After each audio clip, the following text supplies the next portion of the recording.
Gracias. Bueno chicos, correspondiente al primer caso clínico, vamos a hablar, este es un caso clínico detallado, espero también sus intervenciones, porque como sabemos cuando se trata de un caso clínico, la idea es la interacción y la participación de todos los compañeros. Bueno, para empezar, en la introducción, en el presente caso clínico se describen diferentes enfoques de enfermedad traumática versus enfermedades crónicas concomitantes. El paciente que es referido del Centro de Atención de Urcos al Hospital Antonio Lorena del Cusco. El presente caso goza de una historia y evolución clínica paralela clara y precisa, incluso con antecedentes que pueden desviarnos del diagnóstico certero. La forma de presentación del caso, algo rara de evidenciar por los diagnósticos correlacionados, pudo brindar información específica para un óptimo manejo del paciente para favorecer el curso de su enfermedad hasta un correcto diagnóstico que logre curar su dolencia. El reporte es el siguiente. Este es el perfil del paciente. Paciente con iniciales GLA, masculino de 60 años de edad, trabajador de una mecánica donde es el encargado del repintado y el pulido de autos, diagnosticado de catarata hace 5 años por trauma ocular en el ojo derecho. Es referido de su centro de salud urbano al Hospital Antonio Lorena. Es atendido por el médico general de turno que después de una evaluación inicial decide inmediatamente realizarle una interconsulta de oftalmología para la valoración de la enfermedad y diagnóstico definitivo.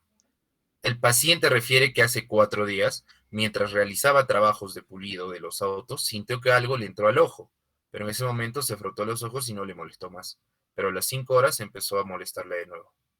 3 días después refirió pérdida de la agudeza visual, por lo que asustado de su situación se acerca al centro de salud cercano y luego fue referido al hospital Andrew Lorena. Entre los síntomas tenemos los 3 siguientes, todos presentes hace 4 días, entre ellos el dolor intraocular, el dolor punzante en el ojo y una disminución de la agudeza visual. Entre los antecedentes a consideración tenemos para tener en cuenta el único antecedente de consideración es que tiene catarata hace 6 años por trauma ocular en el ojo derecho. En la biomoscopía tenemos lo siguiente en la biomoscopía. Para estas circunstancias pido la intervención de los compañeros, por favor, que podamos observar en las siguientes imágenes, tanto en el ojo derecho como en el ojo izquierdo. Primero tenemos el ojo derecho.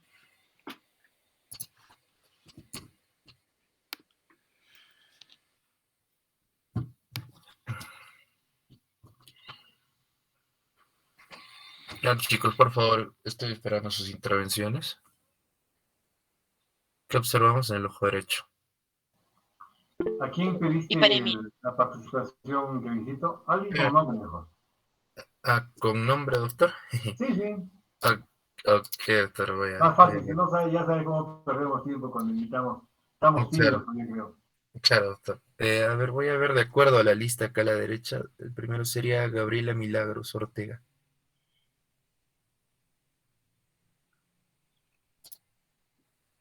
Ok, Gabriela, por favor, ¿qué es lo que encuentras en el ojito? ¿Qué te llama la atención? ¿Qué situaciones puedes nominar? Te va a ayudar con el cursor para ver en qué ojo quiere que te fijes. El ojo derecho, doctor. Ah. Gabriela, ¿estás por ahí? Sí, doctor.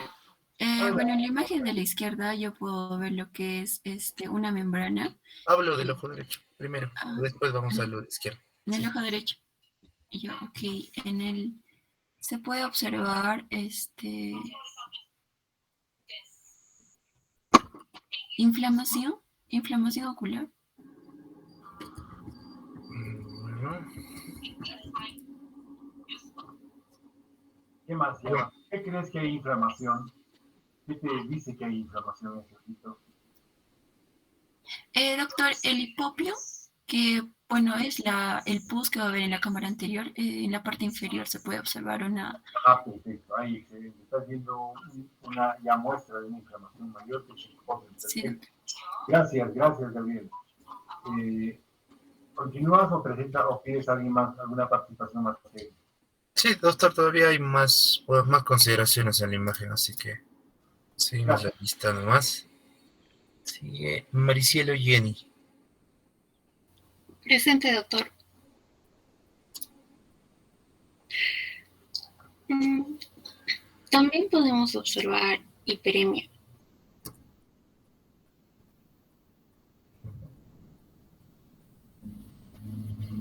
Pues, La hiperemia está localizada, está en algún lugar.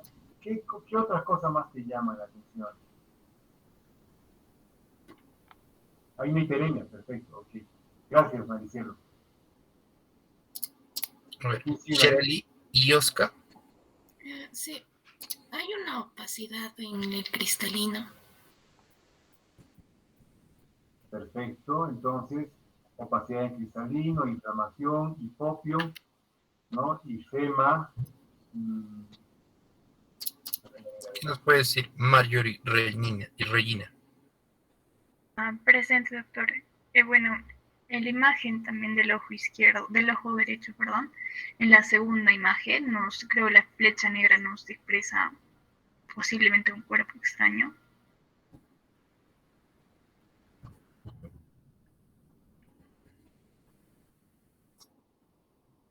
¿Qué comentario más a cargo de Luz Margarita, por favor?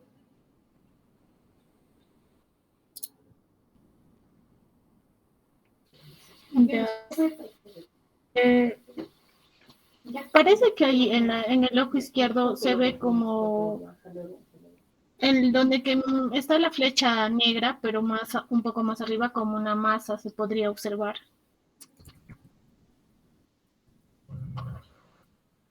Okay. Y pasamos del ojo izquierdo. ¿Qué podemos observar en el ojo izquierdo, por favor, compañeros? El compañero Keops Jordan. Presente. Sí. En el ojo izquierdo, ¿qué podemos observar?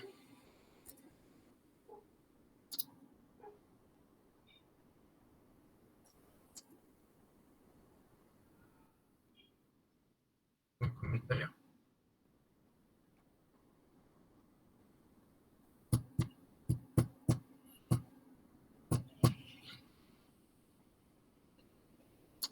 Bueno, otro compañero, Valeria Alejandra. Presente, doctor. Buenas tardes. Presente, aquí estoy. En el ojo Ah, izquierdo, ¿qué podemos observar? Izquierdo. un crecimiento, ¿no? Del tejido que le llamamos pterigio y pareciera que está invadiendo la córnea, ¿puede ser? ¿No? ¿No? Mm, La de sí, corno. creo que. Otro comentario, chicos, que sigue en la lista. Brian Guillaume. También se ve hiperemia conjuntival.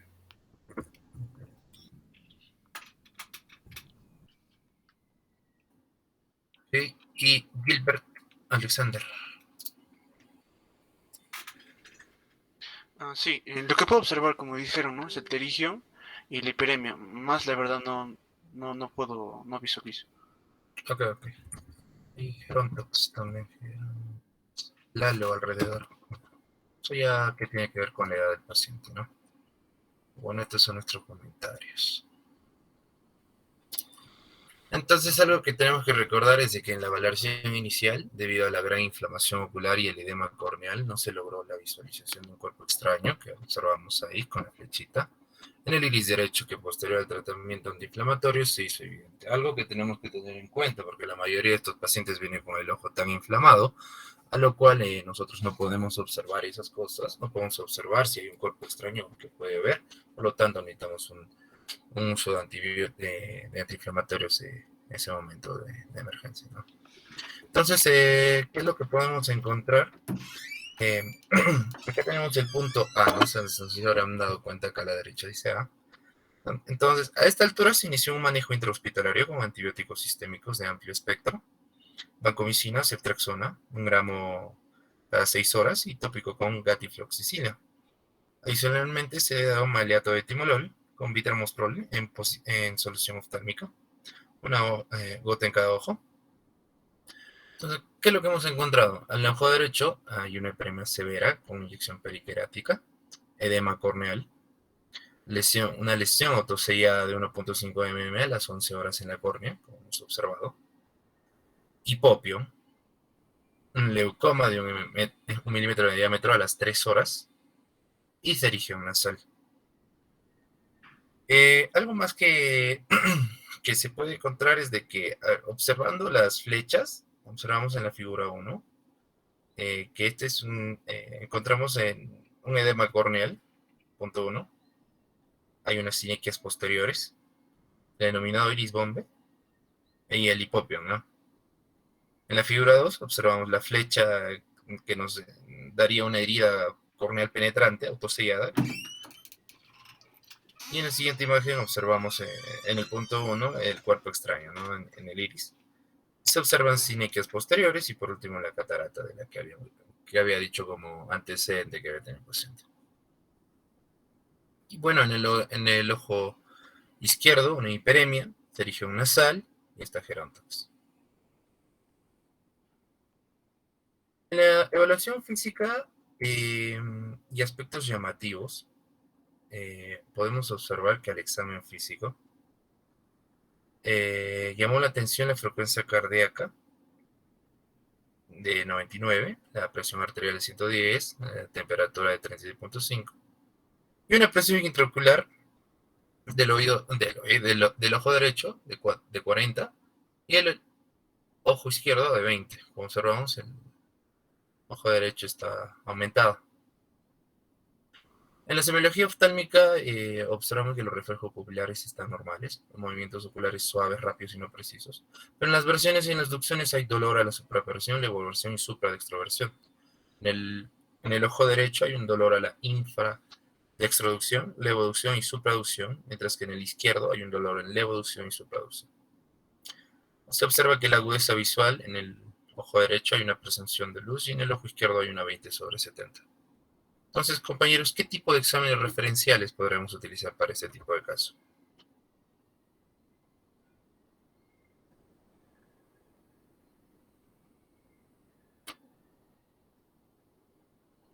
Pero sus comentarios, por favor. No se entiende muy bien la pregunta, ¿puedes, por favor, explicar mejor? ¿Qué tipo de exámenes referenciales podemos utilizar para este tipo de caso?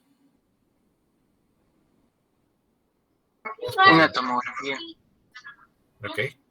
¿Qué más, por favor?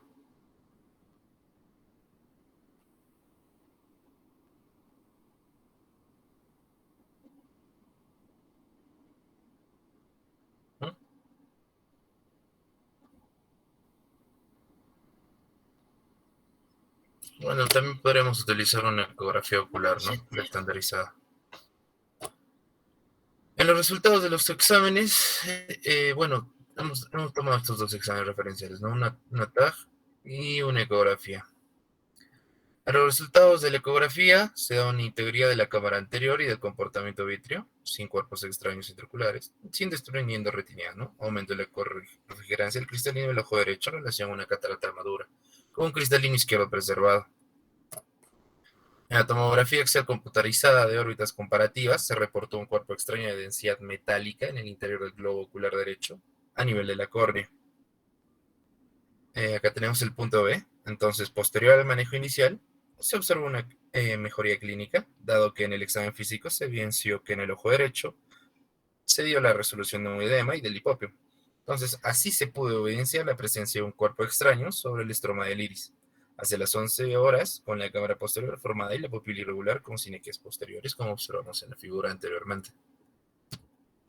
Al manejo, entonces, establecemos el diagnóstico. Tenemos estos diagnósticos, compañeros: la iriodeciclitis aguda secundaria, la catarata traumática antigua, la herida penetrante del globo ocular, el cuerpo extraño intraocular, glaucoma agudo, queratitis y uveitis anterior por cuerpo extraño. De estos 7 diagnósticos, ¿cuáles serían los más certeros, por favor?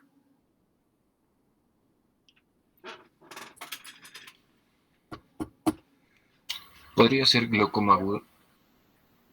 Un cuerpo extraño intraocular también. Uveitis anterior por cuerpo extraño también. Bueno, entonces la mayoría le hemos dado. La verdad, las respuestas son las 4 primeras, que es una iriodeciclitis aguda secundaria, a catarata traumática antigua, con una herida penetrante del globo ocular con un cuerpo extraño intraocular, lo cual en sí dan como resultado una uveitis anterior por cuerpo extraño. Entre las posibles terapias tenemos atropina en solución oftálmica, una gota en ojo derecho cada 8 horas, prednisolona, y programamos la cirugía para la extracción del cuerpo extraño y el cierre de herida.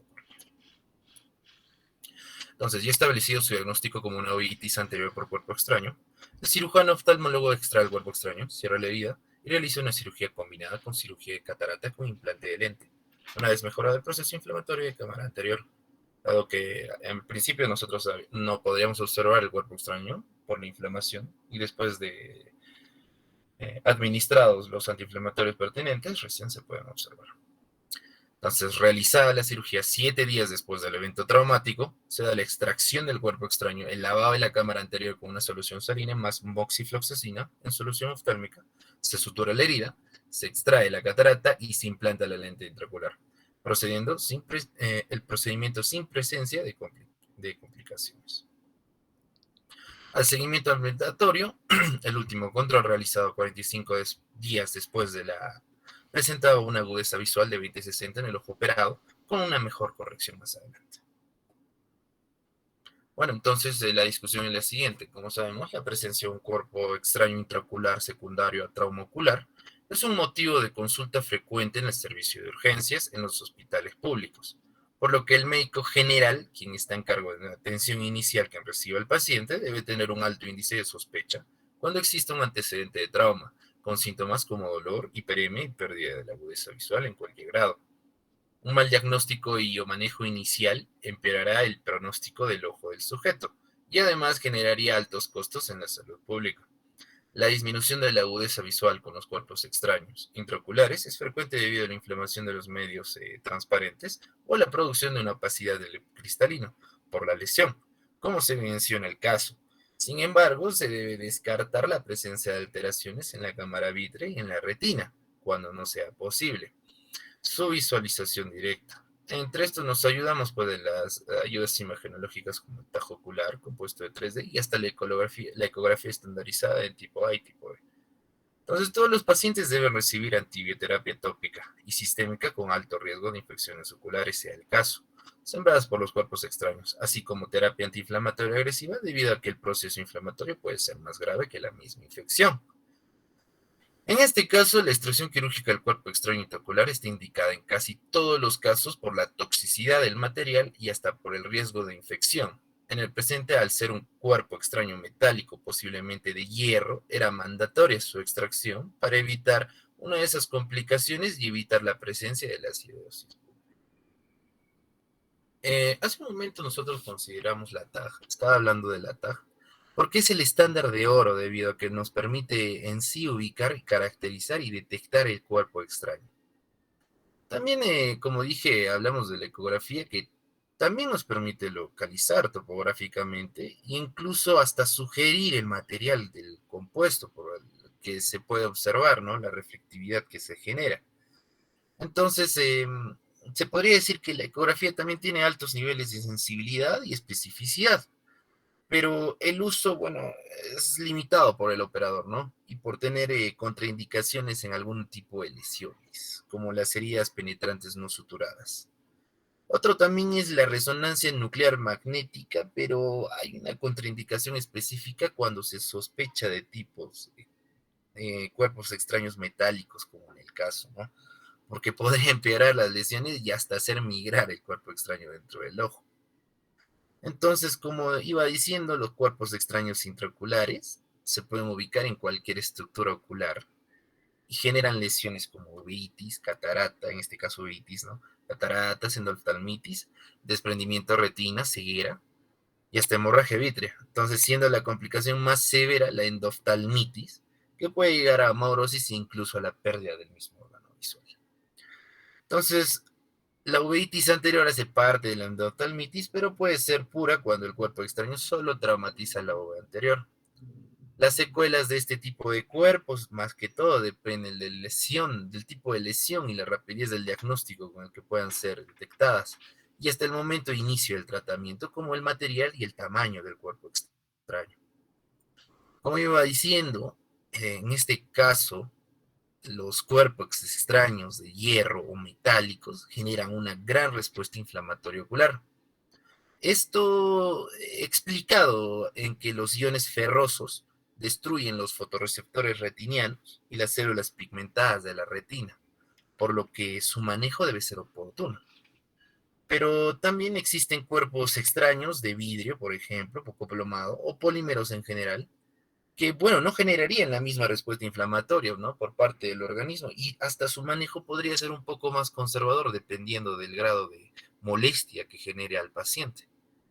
Y bueno, también se vio que por otra parte, los cuerpos extraños de material orgánico presentan reacciones inflamatorias más severas, hasta infecciones, y por lo tanto deberían ser retiradas lo más antes posible. Entonces, de acuerdo al cuerpo extraño, nuestra reacción y nuestra voluntad hacia el tratamiento y hacia el diagnóstico.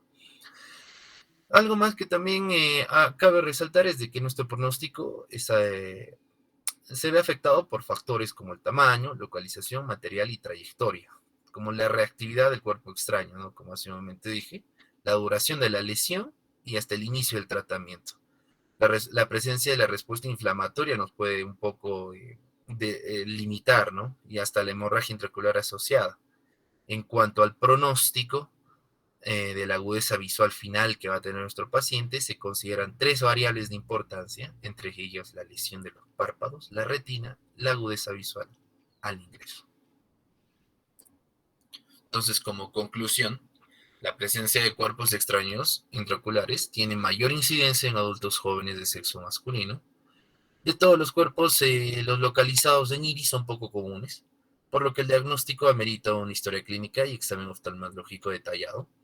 Además, se hace necesario el uso de ayuda imagenológica como la TAG y la ecografía ocular estandarizada para la ubicación espacial de la herida. Entonces, también la evaluación del material, como dije hace un momento, que puede componer el cuerpo extraño y definir lesiones asociadas, lo que nos podría determinar el abordaje terapéutico, decidir el manejo quirúrgico y la técnica quirúrgica a realizar. En este caso fue un doble manejo quirúrgico que hemos tenido, ¿no? Porque de paso se curó catarata que tenía hace más de 5 años nuestro paciente. Este trauma ocasionado por el cuerpo extraño puede dejar secuelas, como ya dije, en la agudeza visual y las estructuras oculares. Una complicación frecuente, la endoftalmitis, que nos puede llevar a la pérdida del órgano. Sin embargo, también hay casos poco comunes, como la uveitis anterior exclusiva a cuerpo extraño, denominada la iridociclitis, y menos frecuente, con hipertensión ocular asociada. Recordamos que había una hipertensión desde ojito, 40 estaba por lo más alto, ¿no? Y por estos riesgos es necesario realizar un diagnóstico y un manejo oportuno para evitar la pérdida del globo ocular o la aparición de secuelas y lograr un pronóstico favorable para nuestro paciente. La extracción quirúrgica del cuerpo extraño, como se dice, es el procedimiento ideal en la mayoría de estos pacientes debido a que disminuye así el riesgo de complicaciones y mejora nuestro pronóstico visual del paciente, siempre y cuando se haga de manera temprana o cuando en casos que se diagnostique tardíamente se haya logrado disminuir la reacción inflamatoria intraocular al máximo. Algo más que hay que recordar es que la cirugía de catarata con implante lente intraocular en casos de trauma penetrante generalmente se realiza una vez haya concluido el proceso inflamatorio. Eso como algo común, ¿no? Para evitar su empeoramiento. Pero en este caso, la catarata era producto de un trauma antiguo. Entonces, una vez se decidió retirar el cuerpo extraño, se asumió el riesgo de retirar la catarata como implantación, la del lente intraocular, aprovechando que el paciente tenía una buena respuesta al control inflamatorio que se había realizado. Además, también para reducir el número de cirugías en el ojo traumatizado. Entonces, la evolución de nuestro paciente demostró que las decisiones fueron acertadas, en el sentido que las cirugías deben llevarse a cabo cuando se controle la inflamación adecuadamente y además pueden ser realizadas de manera combinada.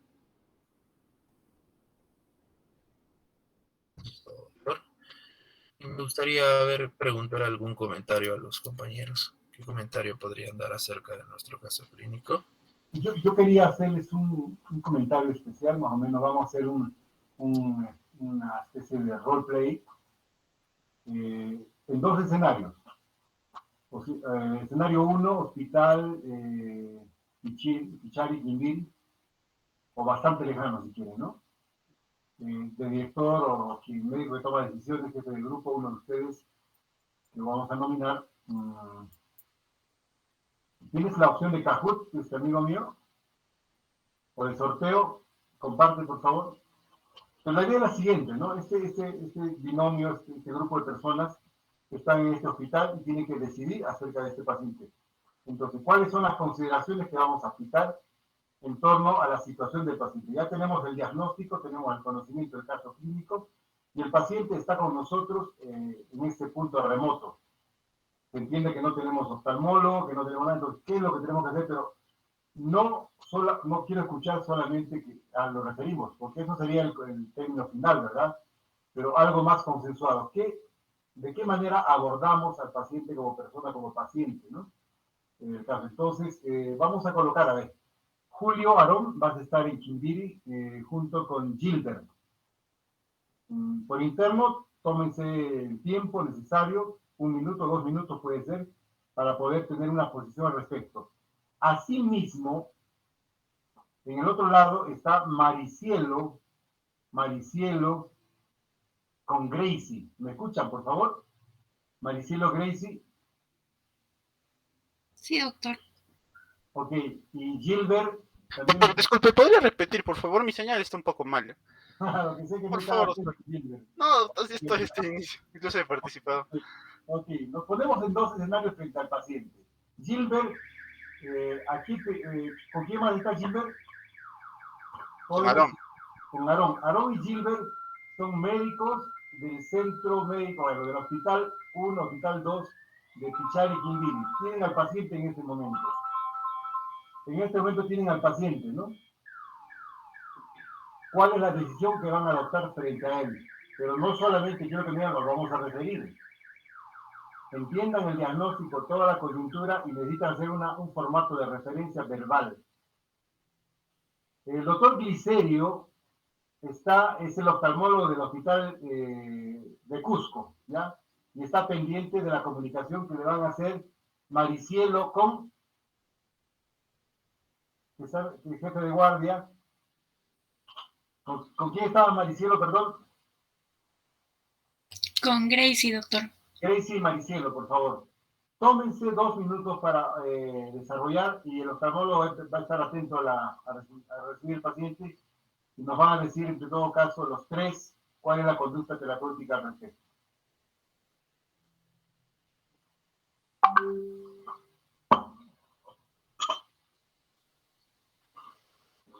¿Alguna duda hasta el momento?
Atento, el hospital de Quimbiri ya tiene posición.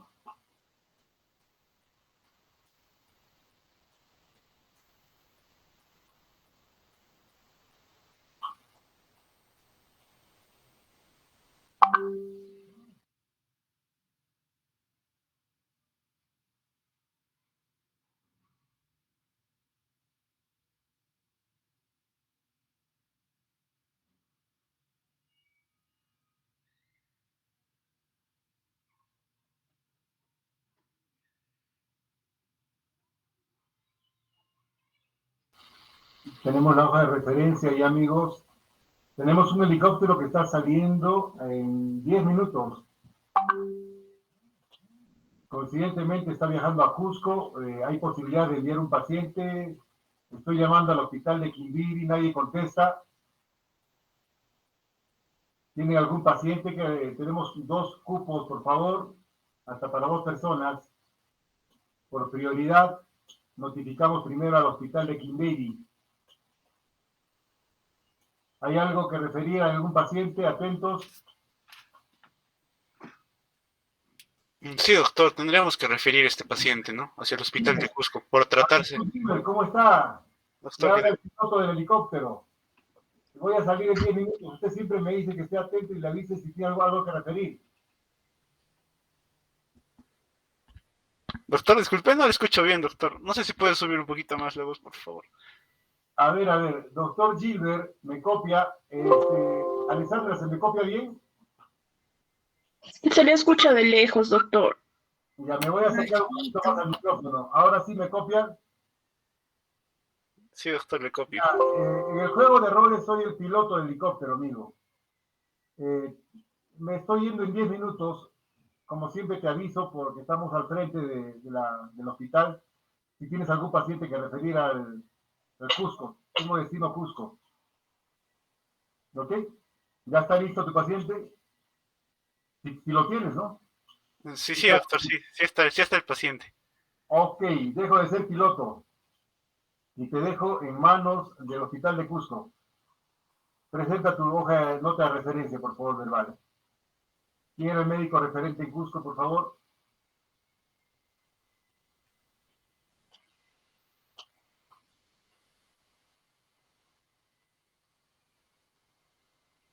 Es primera vez que hacemos una simulación de estas jóvenes. Yo entiendo que podamos tener algunos errores involuntarios, pero la idea es esa.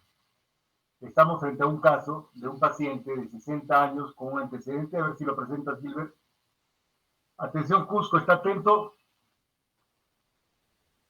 ¿Quién está en el hospital de Cusco?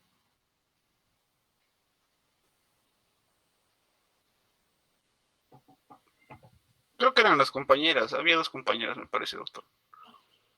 Maricielo, yo sé quiénes eran, pero si no están atentos, Doctor, por favor, Maricielo, ¿todo bien en Cusco? sí, doctor. Me comunico con el doctor Gilbert, que es el director del hospital de Quimbiri. Necesita hacer una referencia. Coordinen, por favor. Está bien, doctor. Doctor Gilbert, la doctora Maricielo está en línea. Comuníquense, por favor.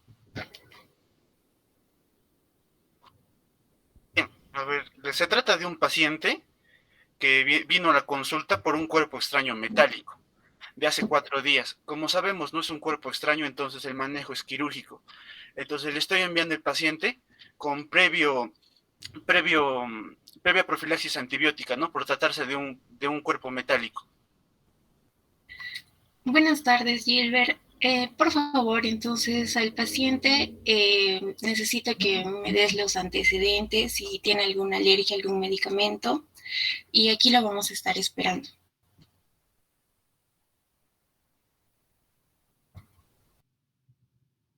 Está bien, el paciente no refiere presentar antecedentes, al menos medicamentosos de importancia.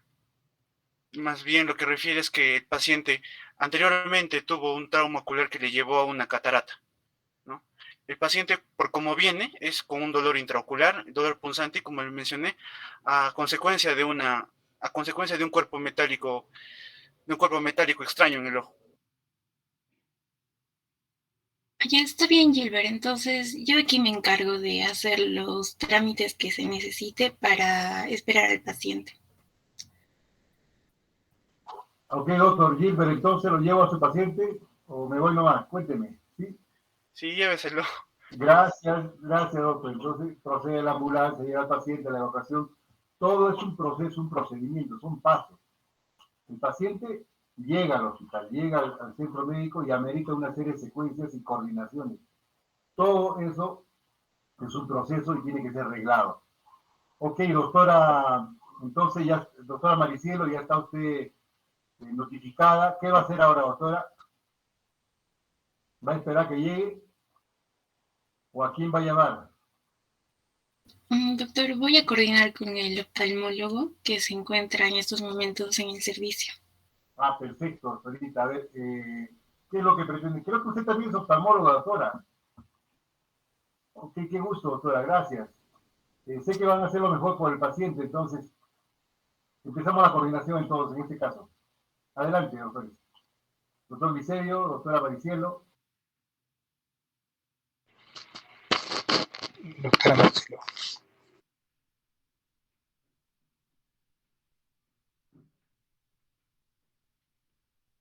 Ya, doctor, informo al oftalmólogo. Sí, por favor, coordinen en este momento. Ya está, creo que está en el doctor Licerio. Sí. Ok, Ya. adelante, doctor. Ya, doctor Licerio, tenemos un paciente que va a ser referido y el paciente viene porque tuvo un accidente con un cuerpo extraño y entonces ya tiene los antibióticos profilácticos y necesitamos ver qué intervención vamos a realizar. Hay que intentar con una imagen, comprar las imágenes, por favor. Hay que hacerle un ataque. Una ecografía ocular para ubicar especialmente dónde está esa zona de la lesión. También tenemos que evaluar el material del cuerpo extraño y definir las lesiones asociadas para realizar un abordaje bueno, terapéutico y quirúrgico. Doctor Licerio, usted tenía un imán ahí, por si acaso lo trae, de un cuerpo metálico, ¿no? Ok. Más o menos las condiciones que en realidad a las que afrontamos día a día vienen de esta manera, ¿no? Nos vienen de repente, sin estar nosotros preparados, sin estar atentos a saber qué puede venir. Esa es la vida de un hospital en cualquier nivel. Los accidentes ocurren porque sí, por falta de previsión, por descoordinación, por accidente. Ocurren. Entonces, la gente espera mucho de nosotros. Esperamos espera la gente que nosotros hagamos lo correcto. Y hasta ahora hemos hecho lo correcto.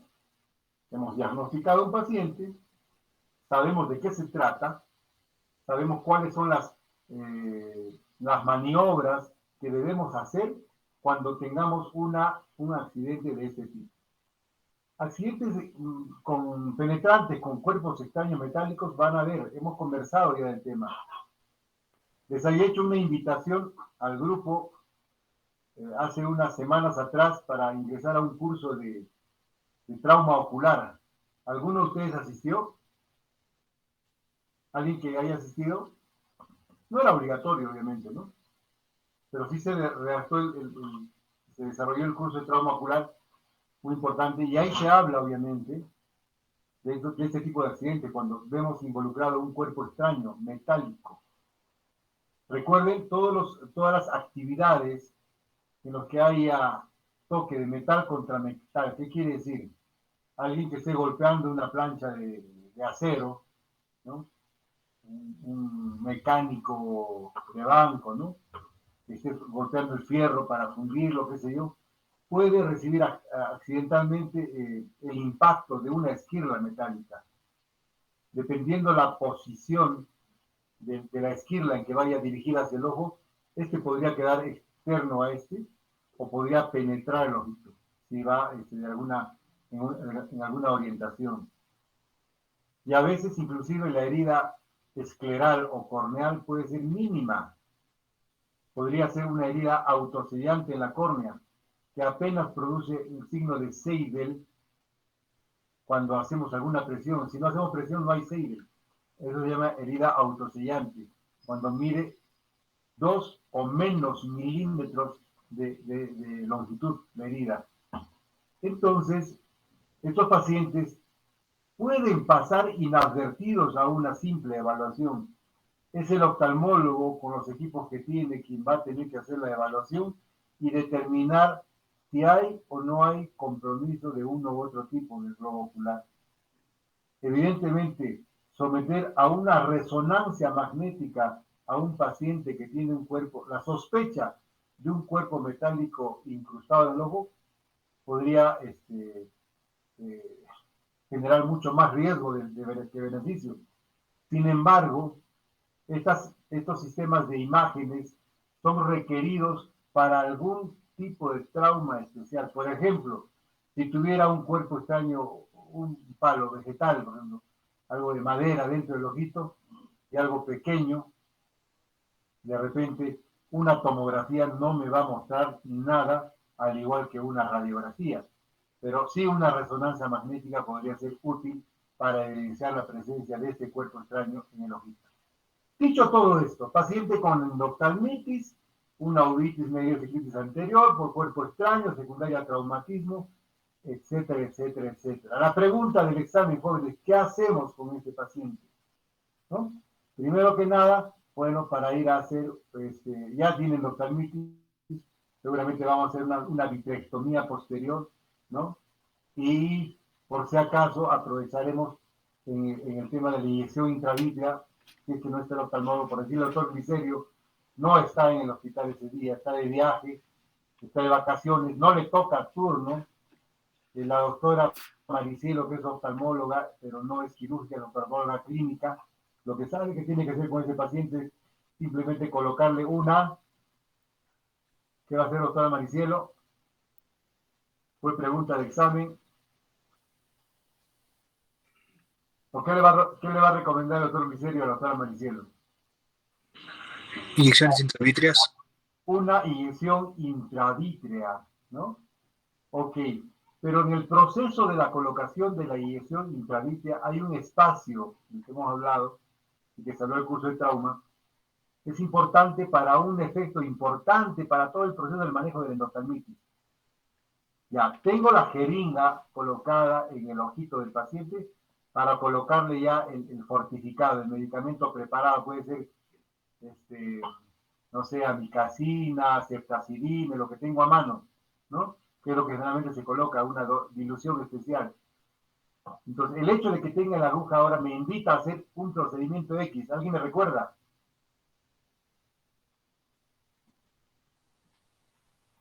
Tomar una muestra del humor vítreo. Recuerden cuando hablábamos de anatomía, de histología, de embriología, ¿cuál es la característica del humor vítreo frente a las infecciones? Es un excelente medio de cultivo para proliferación de cualquier tipo de gérmenes, ¿no? Entonces, aprovechamos, previa a la endoftalmitis, previa a la inyección, para controlar la inyección intravítrea, tomar una muestra de humor vítreo para llevarlo a cultivo y actinograma de gérmenes comunes y frecuentes, ¿no? Cultivo para hongos, cultivo para gérmenes comunes, bacterias, etc. Entonces, de eso se trata, ¿no? Aprovecha la inyección, tomas la muestra y recién colocas tus intravítreas, ¿no? Y procedes, obviamente, después ya a una vitrectomía, cuando lleguen los endoftalmitis, obviamente, la vitrectomía temprana versus esperar que resulten o que actúen los antibióticos a veces es controversial. Hay quienes van por aplicar solamente inyección intravítrea y esperar, ¿no? Hay otros que deciden hacer una vitrectomía temprana, le llaman, ¿no? Entonces hacen todo el proceso para evitar, obviamente, situaciones como las que comentaba vuestro compañero, sobre todo si el metal era de hierro, ¿verdad? La extracción es mandatoria, ¿no? Para evitar las complicaciones que podrían estar sobre la siderosis búlbica. Es una situación bastante incómoda, porque obviamente vas a recuperar un ojito tranquilo, ¿sí? En forma, pero en funcionalidad no recuperas casi nada, porque la siderosis te genera una serie de toxicidades de los fotorreceptores que al final pues, no permiten una adecuada calidad de visión. En cambio, si haces una limpieza adecuada, entonces recién vas a adquirir el cuerpo extraño y recién te enterarás de qué es la característica del cuerpo extraño.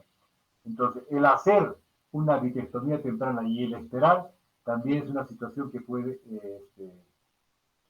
ser controversial en el momento, ¿no? Pero se toman decisiones y esas decisiones son las que van a estar basadas en evidencia, ¿no?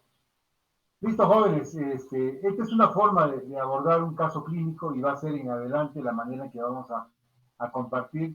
Me hubiera gustado hacerlo todo esto en media hora, pero miren, ha hecho falta un poco más de tiempo. Si hay alguna consideración, Kevin, al final, algún tema que hayamos omitido, alguna... No, doctor, quizás simplemente saber, ¿no? El tipo de material del cual estaba hecho el cuerpo extraño, nada más. Claro, eso ya nos dirá patología, ¿no?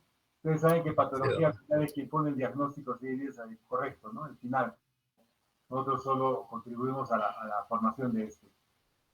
O que el patólogo es que tiene la razón al final, ¿no? Claro, doctor. Ok, muchas gracias, Kevin. Disculpen el siguiente grupo por el caso clínico de Iván. El tiempo no nos da, lamentablemente. Así que continuamos con la presentación y la construcción de temas. Ale, ¿quién continúa, por favor?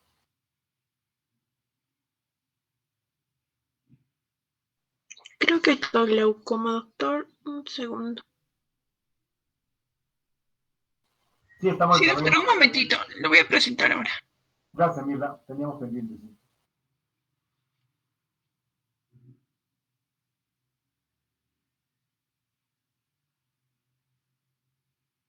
Ok, ya vamos desarrollando el tema de glaucoma, jóvenes, ¿no? Recuerden la formación de humor acuoso, el lugar donde se forma, ¿no?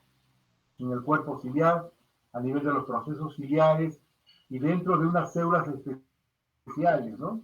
Epitelio pigmentario no pigmentario. Por favor, vayan tomando nota y descubran ustedes dónde. Ya podemos bajar las manos, salvo que haya alguna pregunta al respecto. Les invito a bajar las manos, por favor. Gracias. Gracias.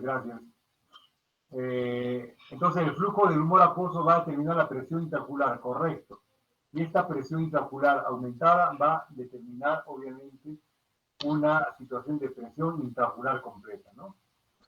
Va a presionar las fibras neuroretinales, a vetarlas, lesionarlas, generar disistemia, y al final, obviamente, tenemos el desarrollo de un glaucoma. Pero bueno, continúa, Mira, si ya estás lista, por favor. Doctor, ¿se logra ver la pantalla?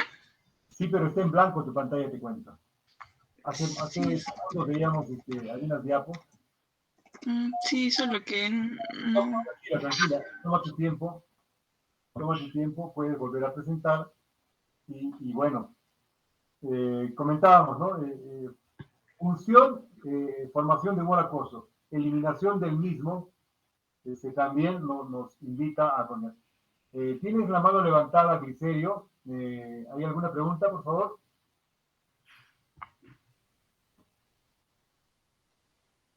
Rodley también, Abigail, ¿tiene la mano levantada los tres?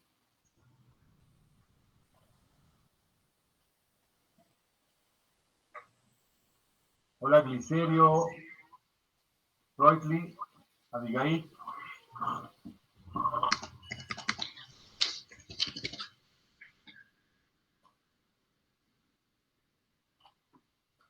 Ya.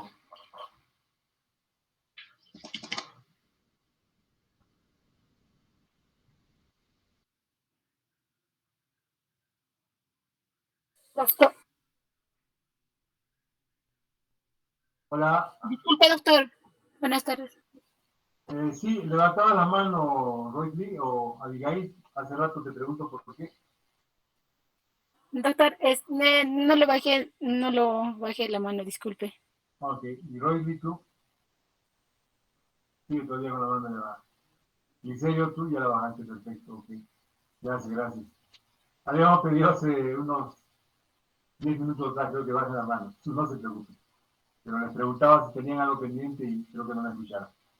Gracias, jóvenes. ¿Logramos completar la presentación? Todavía no. Irla.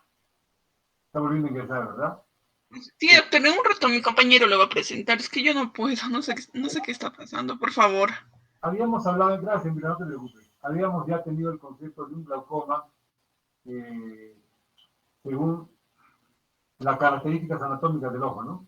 Un glaucoma de ángulo abierto y un glaucoma de ángulo estrecho, ¿no? Independientemente de la presión intraocular, hablamos del concepto de hipertensión ocular cuando las presiones son por encima de los estándares, ¿no? Pero también tenemos el concepto de glaucoma. O sea, ¿qué quiere decir? Que no toda hipertensión ocular es glaucoma. ¿Estaría claro el concepto? Gilbert, ¿te parece bien? No toda hipertensión ocular es glaucoma. ¿Qué opinas al respecto? o alguien que quiera...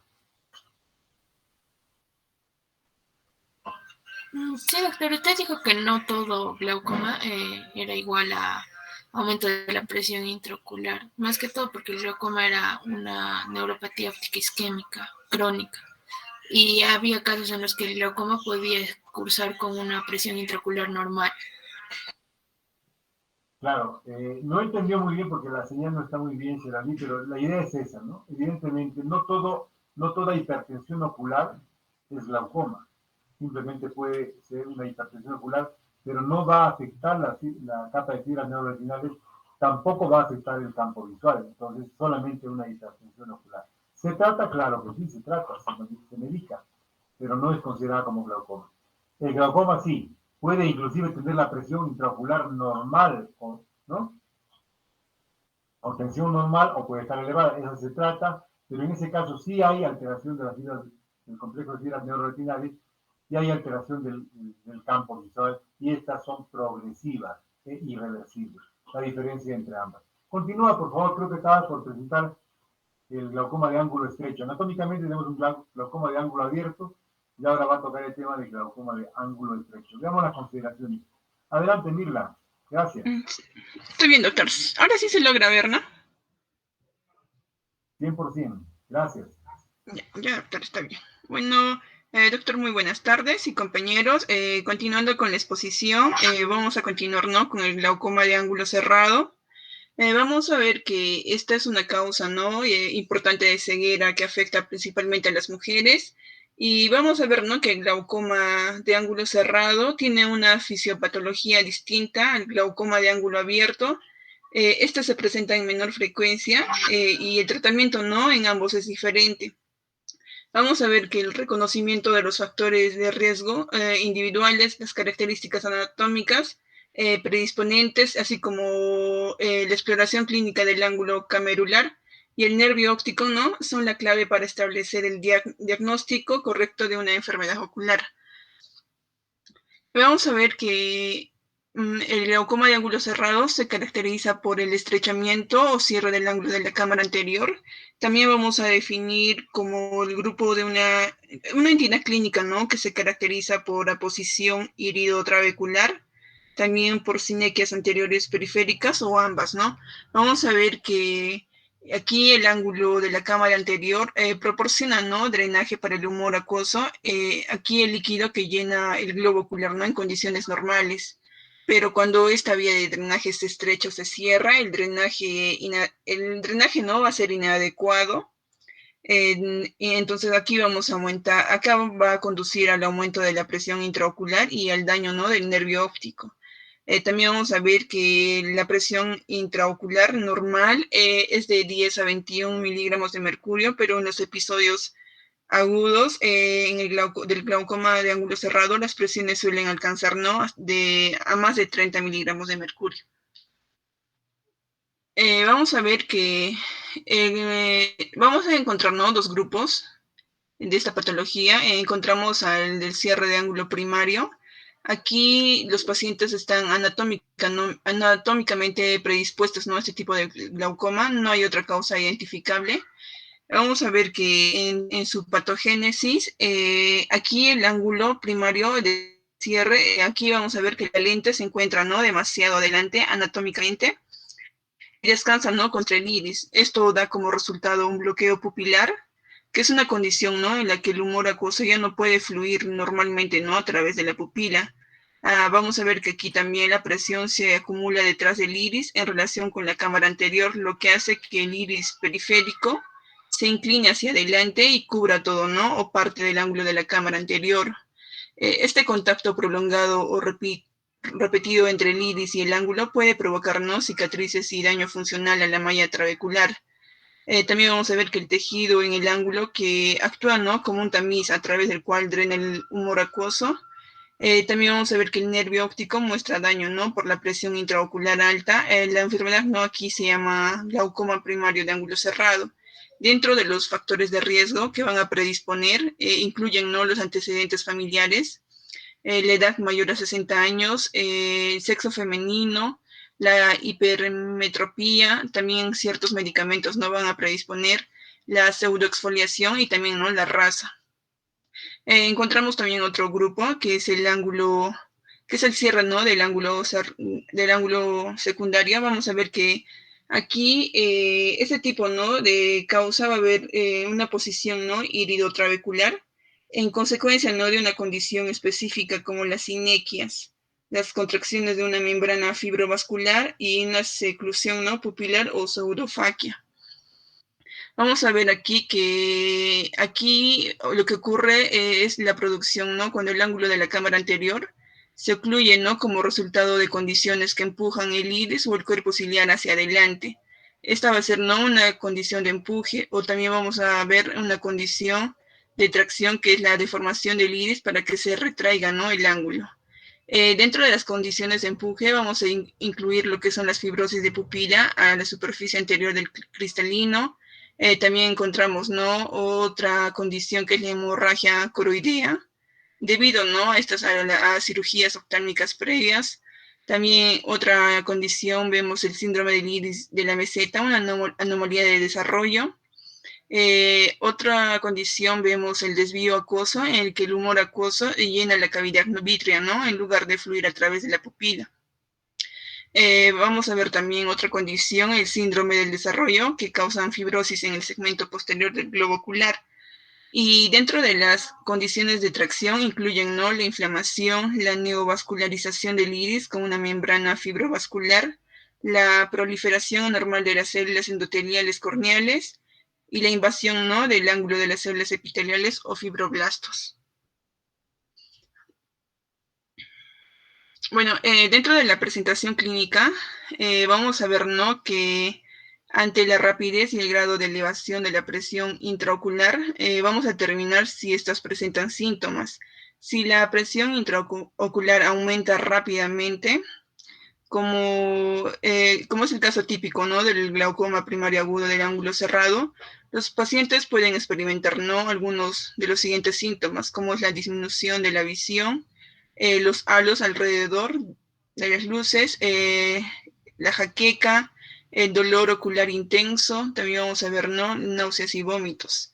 Pero si, bueno, en caso de que aumente el aumento de la presión intraocular es más lento y no alcanza niveles muy altos, el paciente puede estar libre, ¿no?, de síntomas. Esto ocurre por lo general en el caso del glaucoma crónico de ángulo cerrado. Aquí el paciente puede no notar daño, ¿no?, a la visión periférica, que generalmente no procede a la disminución de la visión central.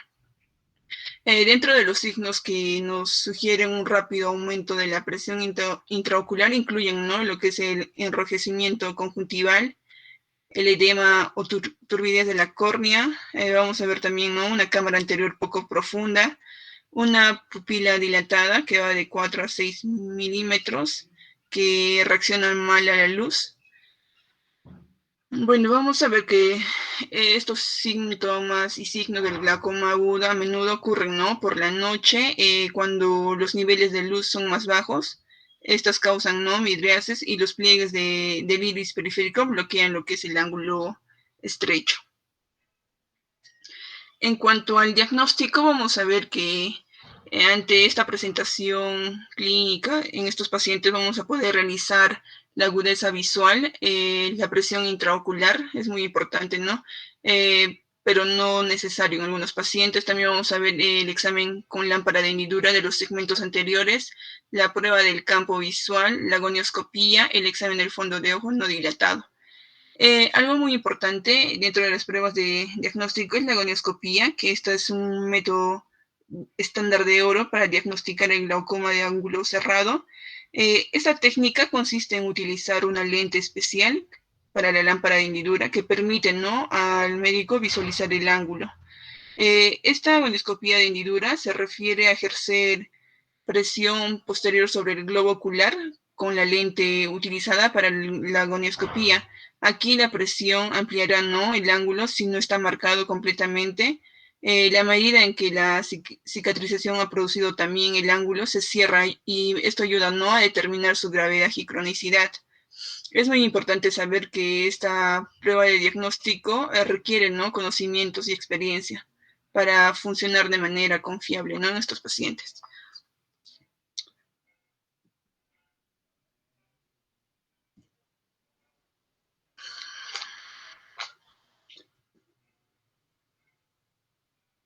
Continúa la diapositiva, creo que no está continuando. Está creado en la gonioscopía. Fíjense estas imágenes que ven, la de la derecha, por ejemplo, que nos permite visualizar en las imágenes de los 4 extremos, ¿no? Imágenes del ángulo camerular. Me refiero a la unión del iris con la porción de la córnea y la esclera, ¿verdad? Entonces, es esa la gonioscopía que es mandatoria en el examen de todo paciente oftalmológico. Uno puede tener una cámara amplia, evidentemente, y no ser estrecha. Entonces, ¿y por qué este paciente me genera hipertensiones oculares? Es un paciente con uveitis. Ah, ya, claro, tiene antecedentes de uveitis. ¿Qué esperaría encontrar a nivel de la cámara o del ángulo camerular en un paciente con uveitis a repetición? Seguramente voy a encontrar atrofia del iris, claro que sí, pero ese iris, ese pigmento iridiano que se moviliza durante la uveitis, ¿a dónde va? Bueno, se va con el humor acuoso a través de la malla trabecular y se elimina. Ok, pero las características del tejido del iris hace que estas partículas también se queden adheridas a la malla trabecular. Más o menos lo que ocurre en otoño, ¿verdad? Se caen las hojas de los árboles y el viento se las lleva y empiezan a taponar todos los sumideros, ¿verdad? Entonces taponan los sumideros y cuando vienen las lluvias y no han hecho la limpieza de sumideros, entonces no hay un adecuado flujo de las aguas pluviales.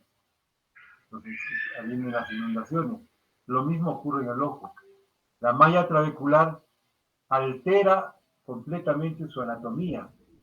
Si antes teníamos una malla trabecular con un promedio de 5 micras en el tamaño más grande, esas 5 micras se convertirán en 3, en 4 micras, ¿no? Por el edema, la inflamación y los cuerpos de las partículas de las iritis, ¿no? Producto de la eliminación de las iritis que se han adherido a sus paredes y han disminuido el lumen de esta malla trabecular. Ah, ya entiendo recién que ahí sí tengo una hipertensión ocular por disminución del área de filtración del humor acuoso. Ok, adelante, continúa por favor. ¿Era un ángulo abierto? Sí. Hipertensión sí, pero debido a esta secundaria a esta patología. Puede haber sinequias, obviamente, los procesos iridianos, ¿no? Que son normales anatómicamente, podrían también convertirse y formarse sinequias del iris que taponan prácticamente el ángulo iridocorneal. Continúa, por favor, con la presentación. Estoy bien, doctor. Bueno, en cuanto a la exploración del ángulo y las clasificaciones más usadas, vamos a ver que la valoración del ángulo camerular o ángulo de la cámara anterior se puede realizar de manera directa o indirecta mediante la gonioscopía o utilizando, ¿no?, el método de Van Herik para medir lo que es la profundidad periférica de la cámara anterior. Como vemos en el cuadro número 1, el método de Van Herik para lo que es la valoración de la profundidad periférica de la cámara anterior, encontramos 3 grados, ¿no? En el grado 0 tiene como característica el contacto iridocorneal. En el grado 1 vemos un espacio libre entre el iris y el endotelio corneal, menor de 1/4 de espesor corneal. En el grado 3 vamos a ver un espacio libre mayor de 1/4, pero menor, ¿no?, de 1/2 de espesor corneal. En el grado 3 vamos a lograr ver, ¿no?, un considerado no ocluible y un espacio mayor de 1/2 del espesor corneal. En cuanto a la clasificación de Schaffer-Etienne, vamos a ver, ¿no?, 4 grados. Que en el grado 0 vamos a las estructuras visibles van a ser ningunas y como característica vemos, ¿no?, un ángulo cerrado. En el grado 1 una línea de Schawalbe, vemos un cierre posible. En el grado 2 también una línea de Schawalbe y el trabéculo, que es un cierre posible.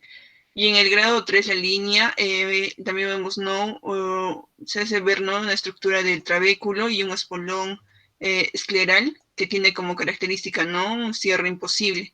En el grado 4 logramos ver también, ¿no?, la línea de Sharpe, un trabéculo, un espolón y la esclera, y que toman, ¿no?, como característica el cierre imposible. Otro método también Muchas más. Escuchamos video más. Mejor y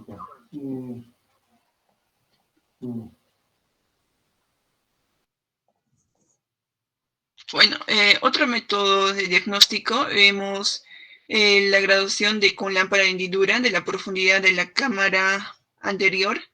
En esta técnica vamos a ver el ancho del ángulo, se estima haciendo brillar con más de luz de la lámpara de hendidura en la cámara anterior periférica. Vamos a ver que este método no es tan confiable como la gonioscopía para diagnosticar, ¿no?, el glaucoma de ángulo cerrado.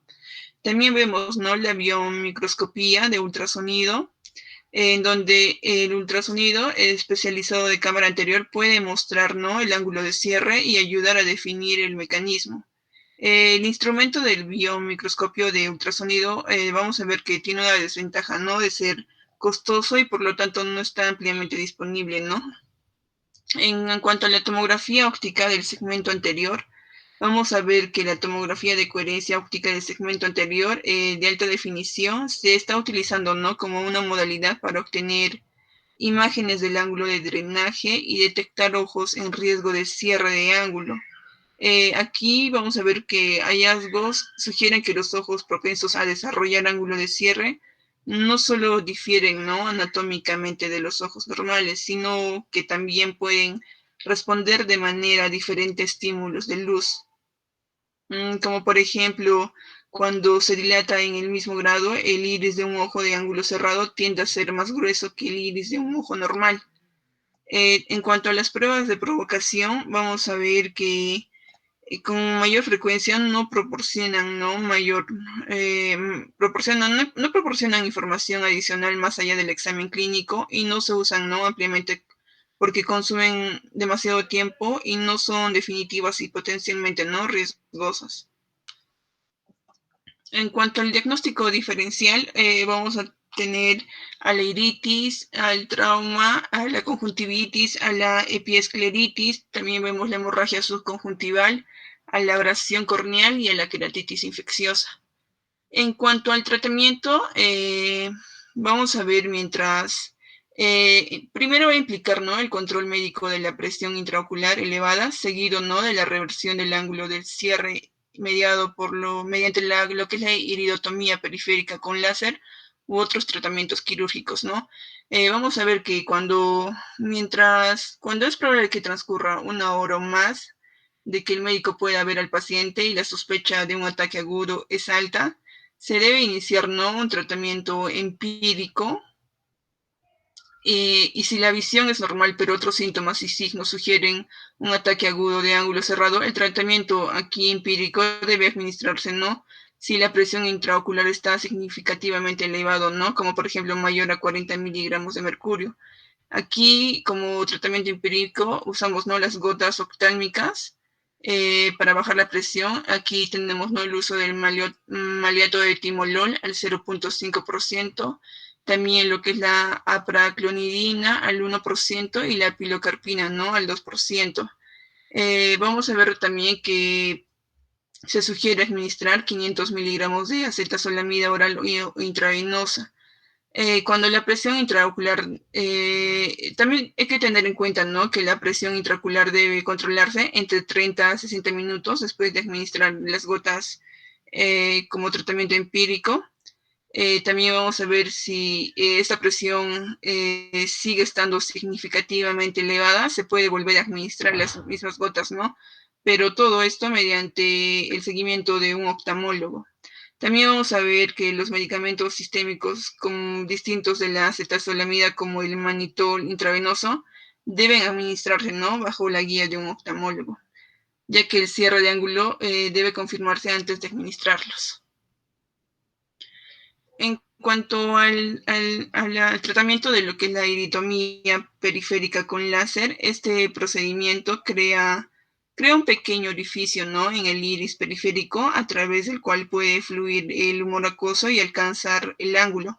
Una vez que se permea la iridotomía, se evita el bloqueo popular.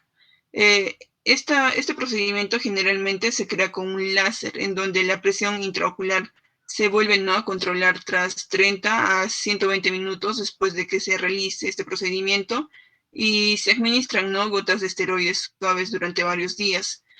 También algo importante es que luego de este procedimiento se repite lo que es la gonioscopía para determinar si el ángulo es más ancho. También vamos a ver que la pupila aquí se dilata para asegurar, ¿no?, que la presión intraocular no aumente significativamente, y para evaluar mejor, ¿no?, cualquier daño por glaucoma en el nervio óptico. Vamos a encontrar, ¿no?, posibles complicaciones de la iridotomía periférica con láser. Incluyen, ¿no?, lo que es el aumento de la presión intraocular, la inflamación, quemaduras de láser en la córnea, también el cristalino, la retina. También otra posible complicación es mayor tasa de formación de cataratas, y no también la necesidad de repetir el tratamiento si el orificio se encoge o se cierra espontáneamente.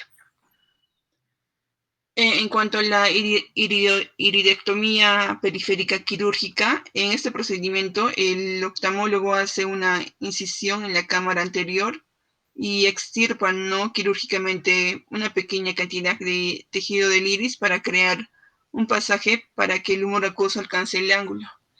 En cuanto al tratamiento del glaucoma crónico de ángulo cerrado, lo ideal sería hacer una iridotomía periférica con láser. Aquí, cuando la presión intraocular permanece elevada, se crea, ¿no?, una cicatrización que daña el ángulo de drenaje. En este caso, el glaucoma restante se trata, ¿no?, médicamente y quirúrgicamente.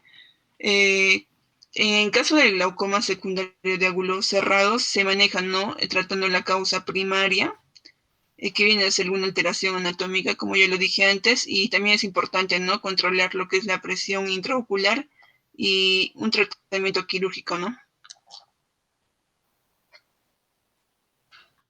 ¿Alguna consideración al respecto frente al glaucoma de ángulo cerrado? Tienes una imagen, no, la iridotomía es tan importante. O si me permites compartir, por favor, voy a...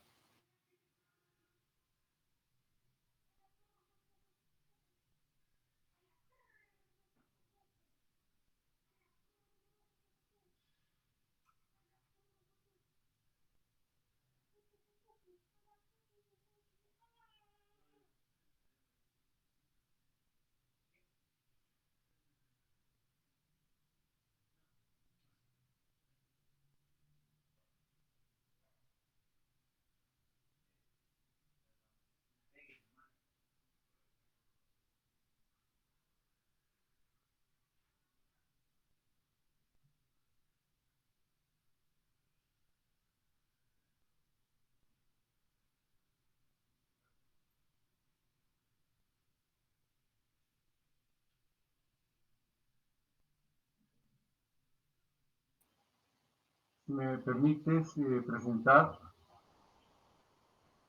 Por ejemplo, ahí vemos una iridotomía, ¿verdad?, en sector. Es una técnica que se hace al final de una cirugía penetrante, pero se toca el iris, se tracciona el iris y se corta con una tijera el segmento ese que está abierto, ¿no? De tal manera que va a haber siempre un paso del humor acuoso a través de este segmento, ya que posiblemente este de acá, de la pupila, no sea suficiente. Entonces, esa cámara de la que estaba con tendencia a estrecharse se abre un poco más. La iridotomía láser en el ángulo estrecho, si me permites hacer una presentación, por favor. Mirla, ¿o quién está presentando? Mirla, ¿verdad? Gracias. Entonces, vamos a presentar este video. ¿Se evidencia, se visualiza, jóvenes? La iridotomía por la... ¿Se visualiza el video, jóvenes? Sí, doctor, sí. Sí, doctor. Sí, doctor. Ok, adelante entonces. ¿Se escucha también? Entonces, la iridotomía láser es un procedimiento ambulatorio que se hace con anestesia local para aquellos pacientes que tienen el ángulo estrecho o el riesgo de producir un glaucoma de ángulo cerrado, ¿no? Esta es más o menos una ilustración de qué manera es que este procedimiento se realiza. Fíjese, el paciente está despierto, con un poco de anestesia, obviamente local, y nada, esto es lo que se realiza. Quiere movilizarse. Ah, ya acabamos. Por láser es una cirugía láser para las personas que tienen o que podrían desarrollar glaucoma de ángulo cerrado. El láser crea un hoyo pequeño en el iris, la parte con color del ojo, que debe restaurar el flujo del fluido en el ojo y reducir la presión del ojo. Ok, entonces aquí se la iridotomía por láser. El láser crea un hoyo pequeño en el iris, la parte con color del ojo, que debe restaurar el flujo del fluido en el ojo. Si vemos aquí cómo es que el fluido que normalmente salía tras estas flechas, por esta posición, estos son los procesos ciliares, es el cuerpo ciliar. Entonces el humor acuoso, al producirse en esta zona, el epitelio pigmentario de los procesos ciliares, sale en esta dirección, ¿verdad? En casos en los que tengamos unas sinequias entre iris y la superficie o la cápsula anterior del cristalino, entonces este humor acuoso no va a poder seguir esta ruta normal. Es cuando es necesaria o pertinente la aplicación de la iridotomía periférica con jack láser para que el humor acuoso pueda cambiar de rumbo y pueda compartir esta salida que es menor, va a ser menor, y compartir con esta. Entonces, podría ser necesario la aplicación de 1, 2, 3, 4 ventanas de iridotomías. Pero fíjense dónde que se coloca el láser, ¿no? No puedo colocar por aquí el láser porque aquí pasa el láser y acá hay riesgo de que me produzca una catarata traumática por láser. Inclusive puede ser tanto así que tengamos un cristalino intumescente y el láser llega a tocar aquí y esto es como un globo, revienta y generaríamos ya un glaucoma secundario, un glaucoma facoanafiláctico, porque la sustancia que conforma el cristalino va a ser vertida hacia la cámara anterior y como es mucho más espesa que el humor acuoso, va a taponar toda la malla trabecular y obviamente evitar que el flujo del humor acuoso se elimine hacia el exterior y eso eleva la presión intraocular de inmediato y es un glaucoma bastante incómodo de manejar. Hay que hacer un lavado de cámara anterior, hay que manejar, de repente inclusive el láser llega a traspasar todo el cristalino y generarnos una caída, una luxación del cuerpo del cristalino hacia atrás y con la coincidente aparición del humor vítreo en cámara anterior, que es mucho más incómodo todavía. En todo caso, la aplicación del láser es pertinente, pero hay que conocer las características de la aplicación. Fíjense cómo cambia la estructura de este segmento del iris y con respecto al esclera y la córnea, del ángulo camerular. Si bien es cierto, aquí está estrecho, fíjense, aquí está mucho más estrecho de lo que suele estar. Esto podría ocluirse o cerrarse completamente y ahí sí tendríamos un glaucoma de ángulo cerrado, pero aquí es solamente es una cámara bastante estrecha, es un ángulo ocluible. Fíjense la diferencia, ¿no? Cómo se amplía tras la aplicación del láser. En el iris, la parte con color del ojo que debe restaurar el flujo del fluido en el ojo y reducir la presión. Se abre, ¿verdad? Se abre ese espacio y permite mayor salida del humor acuoso a través de la malla trabecular. Ese es en realidad el proceso y la búsqueda de lo que se trata de lograr con el uso de la aplicación de rayos láser, ¿no? Jack láser en realidad en este caso, para poder generar nueva ruta alternante o alternativa de salida del humor acuoso.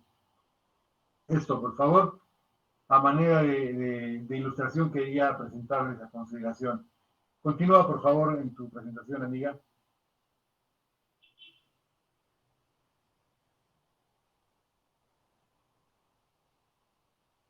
Hola, Mirla, ¿puedes continuar, por favor? Estamos con el glaucoma congénito, ¿no? El glaucoma infantil. No olviden, jóvenes, cuando vean niños también, si tienen un niño con ojito rojo, que se frota mucho los ojos, fotofobia, de ojitos grandes, ojo, tranquilos, atentos a la presentación. Ya, está bien. Continuando con la exposición, vamos a hablar sobre el glaucoma infantil. Siguiente, por favor. Vamos a definirlo como un grupo heterogéneo de trastornos oculares que van a estar caracterizados por lo que es una neuropatía óptica progresiva, que se va a manifestar como un ahuecamiento o excavamiento del disco óptico y además aumento de la presión intraocular. El aumento de la presión intraocular va a ser lo que va a causar, en este caso, lo que es la pérdida de visión, va a causar lo que es el daño hacia el nervio óptico. Resaltar, ¿no?, que el daño al nervio óptico va a producir primero una pérdida de visión periférica, posteriormente, si esta no se trata, va a ser central, y finalmente, ¿no?, puede llegar a ser o a conllevar a una ceguera completa. Ahora, algo importante a resaltar es que a diferencia del glaucoma que se da en los adultos, el glaucoma que se va a dar en los niños puede producir un daño adicional en lo que es el sistema visual. Esto principalmente porque el colágeno es mucho más elástico. Entonces, esto puede llevar a lo que es un error grande de refracción. Por ello, el paciente puede presentar también lo que es astigmatismo, estrabismo y ambliopía, ¿no? Acá en la imagen referencial que se puede observar, vemos los dos ojitos, observamos un poco lo que es el mecanismo del cual se produce el glaucoma. Básicamente lo que sucede, ¿no?, es que no hay una adecuada reabsorción de lo que es el humor acuoso. Entonces, al no reabsorberse, va a haber un aumento, este se va a acumular. Entonces, al acumularse, va a haber un aumento de la presión intraocular y, como ya mencioné, este aumento de la presión va a producir el daño nervioso. Siguiente, por favor.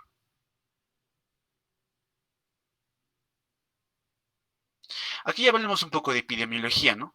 Resaltar que el glaucoma infantil va a ocurrir en 1 de 10.000 nacidos vivos y va a ser una de las principales causas de ceguera. Importante, ¿no?, que 2/3 de los pacientes van a ser bilaterales, pero resaltar, ¿no?, que puede tener un inicio asimétrico. Al costado podemos ver un cuadro, ¿no?, un resaltante, de hecho, referente a la epidemiología de esta enfermedad. Podemos observar, ¿no?, que a lo que es el 2020 va a ser el glaucoma la segunda causa de ceguera, ¿no?, de ceguera irreversible, seguido únicamente por lo que es la catarata. En cuanto a la herencia, importante, el glaucoma infantil va a tener un componente familiar importante, ¿no? Resaltar también que va a ser pues una enfermedad que va a ser esporádica. Sin embargo, varios informes han resaltado que entre un 10 al 27% de los casos van a ser heredados, ¿no? Resaltar, ¿no?, que esta enfermedad va a ser una enfermedad autosómica recesiva, va a ser multifactorial y de penetrancia variable. Se ha determinado que esta va a ser causada principalmente por un defecto molecular, sobre todo en aquellos casos familiares, es decir, donde el componente es hereditario. Se ha detectado que hay una alteración a nivel del gen del citocromo P450B1, a nivel del cromosoma 2 en el brazo corto 21 y el cromosoma 1 en el brazo corto 36, ¿no? Acá podemos ver más o menos un esquema de cómo es el patrón de herencia de una enfermedad autosómica recesiva, ¿no? No se puede observar a ambos padres que van a ser portadores, mas no van a manifestar la enfermedad propiamente dicha.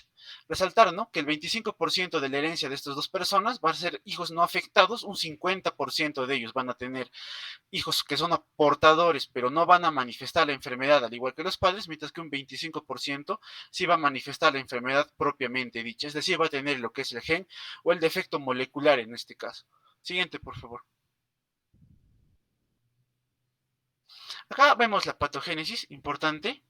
Acá primero, un poquito retrocedo. Acá vamos a ver, ¿no? Ya se resaltó también en previas exposiciones. De hecho, en la previa exposición del glaucoma de ángulo abierto se vio, ¿no? Acá vamos a resaltar un poquito sobre cómo es el flujo normal de lo que es el humor acuoso. Empezando desde lo que es su producción, ¿no? Como sabemos, ¿no?, se va a producir a nivel del epitelio no pigmentario de lo que son los procesos ciliares. Este va a ir hacia la cámara posterior. Sigamos las flechitas amarillas, por favor. Este va a seguir, como bien mencioné, hacia la cámara posterior. De la cámara posterior va a seguir a lo que es a la cámara anterior por medio del agujero pupilar, ¿no? Una vez en la cámara anterior, este va a pasar lo que es hacia los canales colectores venosos a través de lo que es el conducto de Schlemm. Este sería más o menos, o de manera resumida, lo que es el flujo del humor acuoso normal. Pero, ¿qué sucede? Siguiente, por favor, en lo que es el glaucoma congénito primario. Lo que sucede es que va a haber una disgenesia angular. Esto por un desarrollo fetal anormal de las estructuras angulares del ojo. Entonces, ¿qué va a suceder? Que cuando va a llegar hacia lo que es el canal de Schlemm, este no va a poder pasar. El humor acuoso va a sufrir una obstrucción, no va a poder ser reabsorbido y pasar a través de lo que es el canal de Schlemm. Entonces, al no pasar esto, lo que sucede es que el humor acuoso se va a acumular. Al acumularse, va a producirse el aumento de la presión intraocular y el consecuente daño hacia lo que es el nervio óptico. Siguiente, por favor. Listo, ¿no? Como bien mencioné, ¿no? Es una recapitulación que va a haber una falla en el drenaje de lo que es el humor acuoso. La presión intraocular elevada va a dañar a lo que es el nervio óptico. Resaltar, ¿no? Lo que mencioné previamente, que en niños de 2 a 3 años el colágeno es más elástico, por lo cual va a poder conllevar a otro daño, ¿no? A un daño colateral, por así mencionarlo, en lo que es el ojito. Como por ejemplo, un agrandamiento y distensión de lo que es la córnea. Y también un adelgazamiento de lo que es la esclerótica. Ahora, la causa subyacente a la disgenesia angular es desconocida, pero se cree que es por un defecto en la migración y desarrollo de las células de la cresta neural, ¿no? Ahora, a la gonioscopía vamos a encontrar algunos hallazgos importantes, ¿no? Por ejemplo, va a haber un ángulo abierto sin receso y también se puede observar lo que es una obstrucción de la red trabecular producida por el iris o también por el cuerpo ciliar. Importante también es que podemos observar también a la gonioscopía un espolón escleral ausente o también rudimentario. Va a haber menos en cuanto a aberturas y también van a ser pequeñas, ¿no? Es decir, va a ser un defecto tanto en número como también en estructura en lo que son las aberturas de la red trabecular, lo que también conllevaría, ¿no?, a la obstrucción del drenaje del humor acuoso. Siguiente, por favor. En cuanto a las características clínicas, vamos a mencionar algo importante, lo que es el momento de aparición. Lo que es el glaucoma primario o el glaucoma congénito puede aparecer al nacer, como también puede aparecer en los primeros años de vida, como después. Y de hecho, va a ser muy importante definir el diagnóstico, tanto el nacimiento como la aparición tardía, puesto que el pronóstico va a ser distinto. Mientras más antes aparezca lo que es el glaucoma, más fácil va a ser el tratamiento, inclusive también va a haber una mejor respuesta a lo que es el tratamiento. Es decir, entre más tarde sea la aparición. Ahora, importante, que va a haber casos unilaterales, estos casos van a ser asimétricos, estos van a tienden, mejor dicho, a presentarse temprano, ¿ya? Y en cuanto a los casos bilaterales o asimétricos, estos pueden presentarse ya de manera mucho más tardía. Ahora, algo importante a resaltar es el retraso en el diagnóstico y las diferentes causas que puede haber. Uno de los casos de retraso del diagnóstico va a ser la presentación propiamente bilateral. Es decir, incluso las madres suelen verlo, ¿no?, como algo estético, algo bonito, ¿no?, en sus hijos. Dicen, mi hijito tiene los ojos grandes, pero no necesariamente, ¿no? Esto va a ser un factor que puede conllevar a lo que es un retraso en el diagnóstico, ¿no? Y de hecho es importante ver lo que es el diámetro corneal en lo que es el glaucoma congénito, puesto que este nos va a orientar propiamente al diagnóstico. Pero como ya mencioné, si el caso es bilateral, incluso el diagnóstico puede ser retrasado. Ahora, otro aspecto importante en el retraso del diagnóstico va a ser la obstrucción del conducto nasolagrimal, puesto que dentro de la clínica del paciente con glaucoma infantil vamos a encontrar también lo que es el lagrimeo, o lo que es la epífora, ¿no?, un lagrimeo abundante. Entonces, al haber una obstrucción del conducto, puede haber un retraso también al diagnóstico al no presentarse lo que es esta manifestación, ¿no?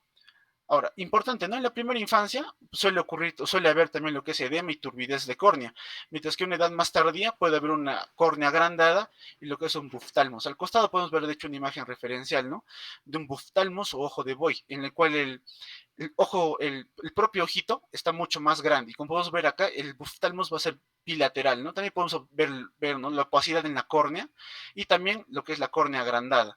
De hecho, vamos a considerar algunos parámetros importantes para lo que es el diámetro corneal normal, para observar, ¿no?, cuál es el punto de corte específico para determinar cuándo va a ser una córnea grande y cuándo va a ser una córnea normal.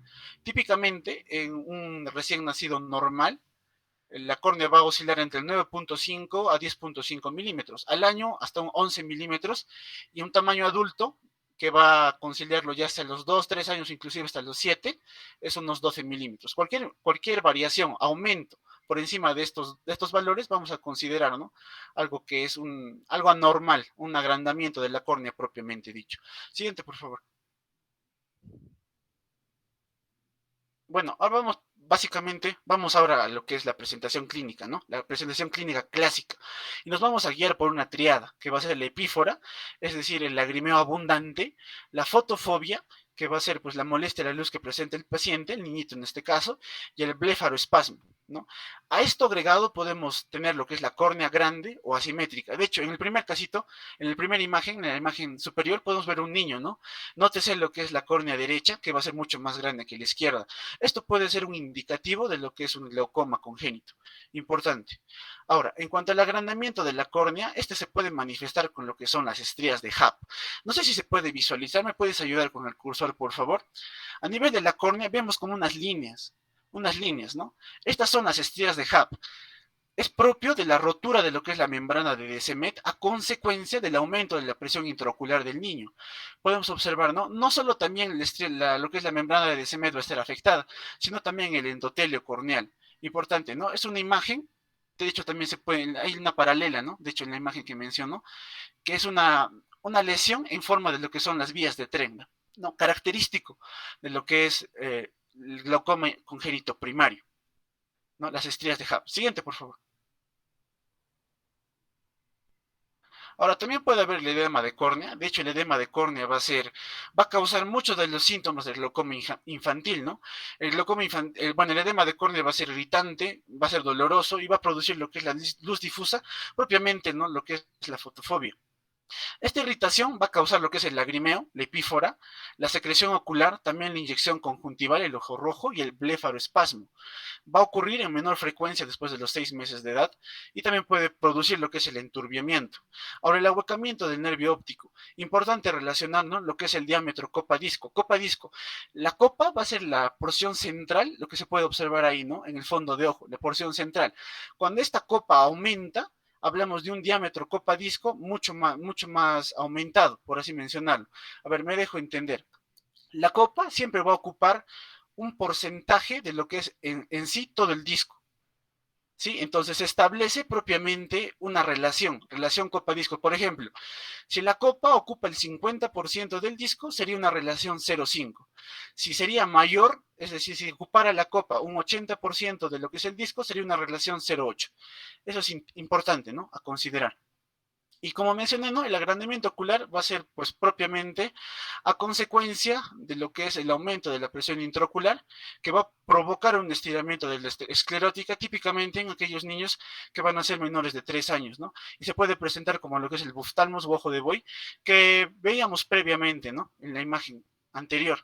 Ahora, también se puede producir el aumento del diámetro antero-posterior, que puede causar lo que es la anisometropía y lo que es la ambliopía. Siguiente, por favor. En cuanto al diagnóstico, vamos a mencionar algo importante, que el diagnóstico, según la bibliografía que he consignado, es que va a ser netamente clínico. Es decir, vamos a ver lo que es la triada, ¿no?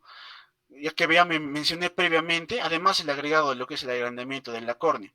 Importante, también va a ser medir la presión intraocular, pero no va a ser pues mandatorio, ¿no? No necesariamente, no se va a realizar necesariamente. Ahora, también se puede realizar la tonometría, esta se puede hacer bajo anestesia, pero habitualmente no, se prefiere lo que es la tonometría de rebote, que va a ser realizada aquella pues sin necesidad de gotas anestésicas tópicas, ¿no?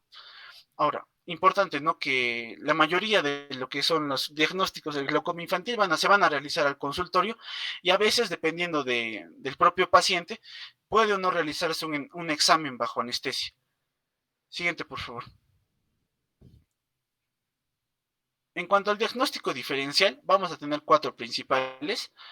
Acá hubo un error. Bueno, los diagnósticos diferenciales, el primero que vamos a considerar, en vez de lo que es desgarro, consideramos el tearing ocular, que va a ser pues el lagrimeo abundante, ¿no? Que puede darse, como ya se mencionó, por la obstrucción del conducto nasolagrimal, 1. Otro puede ser producido también por la conjuntivitis infecciosa o alérgica. También lo que son las abrasiones corneales. Pero importante, ¿no? ¿Cómo diferenciamos lo que es el tearing ocular propiamente del glaucoma? Pues que no va a haber blefaroespasmo y no va a haber fotofobia y va a haber en este caso lo que es una secreción nasal acompañada. Ahora, importante, ¿no? También distinguirla de lo que es el agrandamiento de córnea congénito, ¿no? Importante distinguirlo, pues obviamente tampoco va a haber fotofobia, tampoco va a haber lagrimeo en este caso, tampoco va a haber blefaroespasmo. Y bueno, habitualmente la presentación de lo que es el agrandamiento de córnea congénito va a ser bilateral. Y acá se muestra, ¿no? Un poquito cómo se debe hacer la medición de lo que es el diámetro corneal. Pues se usa simplemente una cinta métrica y se compara un ojito con el otro, ¿no? Y de acuerdo a esto se ve, ¿no? De acuerdo a los parámetros previamente descritos, si es que se trata de una córnea realmente grande, una córnea normal, ¿no? Ahora, otro diagnóstico diferencial importante puede ser la opacidad de la córnea, lo que llamamos a la nubosidad de la córnea, ¿no? Que puede darse por una distrofia endotelial o por un esclerocórnea. Ahora, las ventosas se refiere a lo que es el excavamiento del disco óptico, que este también puede darse en condiciones fisiológicas, ¿no? Como se observa ahí en la imagen. Siguiente, por favor. Acá ya vemos ya un resumen de lo que es el tratamiento. Debemos resaltar, ¿no?, que el objetivo del tratamiento del glaucoma infantil va a ser lo que es la preservación de la visión y además la prevención de lo que es la progresión de la neuropatía óptica, más que lo que es el control de la presión intraocular. Ahora, resaltar, ¿no?, que el tratamiento quirúrgico va a ser el pilar de lo que es la terapia para glaucoma infantil primario y en sí en general para la mayoría de lo que son los glaucomas pediátricos. Entonces, la cirugía de elección va a ser la goniotomía y lo que es la trabeculotomía. Y la cirugía de segunda línea va a ser la trabeculectomía, el uso de dispositivos de drenaje, como también los procedimientos ciclodestructivos. Ahora, lo que es la cirugía o el tratamiento quirúrgico debe ir acompañado de lo que es la terapia médica propiamente dicha. Entonces acá podemos usar lo que son los betabloqueantes, como por ejemplo el betaxolol, el cartiolol, incluso también el timolol, ¿no? Los análogos de prostaglandinas, como por ejemplo el bimatoprost, el latanoprost. También se pueden usar lo que son los inhibidores de la anhidrasa carbónica, ¿no? Lo que es la acetozolamida, la brinzolamida, por ejemplo, también. Los agonistas alfa-2 también, por ejemplo, la apraclonidina, la brimonidina también. Los mióticos, como por ejemplo el carbacol, la pilocarpina y el ecotiofato, mejor dicho, ecotiofato. Ajá. También podemos usar lo que son los simpaticomiméticos, como por ejemplo la epinefrina. Ahora, vamos a considerar también, para terminar la exposición, tres definiciones importantes, ¿no? Como por ejemplo lo que es el éxito quirúrgico. Ahora, resaltar, ¿no?, que en la cirugía de primera elección, como es la goniotomía y la trabeculotomía, van a tener un éxito importante, y el éxito vamos a medirlo con lo que es la presión intraocular. Medimos como éxito quirúrgico cuando el paciente presenta una presión intraocular menor a 20 mililitros de mercurio, y de hecho, ¿no?, el éxito quirúrgico va de la cirugía de elección va a oscilar entre el 80 al 90%, ¿no?, en caso del glaucoma infantil primario. Ahora, en caso de la reoperación o la reintervención, va a ser necesario, según la estadística, un segundo procedimiento entre alrededor de un 20 a 30% de los casos. Y bueno, en cuanto al resultado visual o el pronóstico visual de los pacientes, los niños tratados por glaucoma primario infantil van a tener un resultado visual bueno. De hecho, la agudeza visual en este tipo de niños va a mejorar bastante. Puede ser de 20-60 o mejor en alrededor de un 52 a un 79% de los niños. Bueno, eso sería todo, compañeros. Eso sería todo, doctor, también, respecto al glaucoma.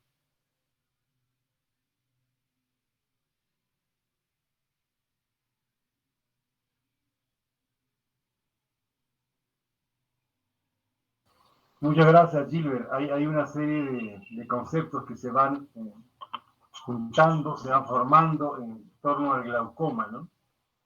Al inicio conversamos de los tipos de glaucoma, ¿no? Los de ángulo abierto, los de ángulo estrecho, los de ángulo cerrado, ¿no?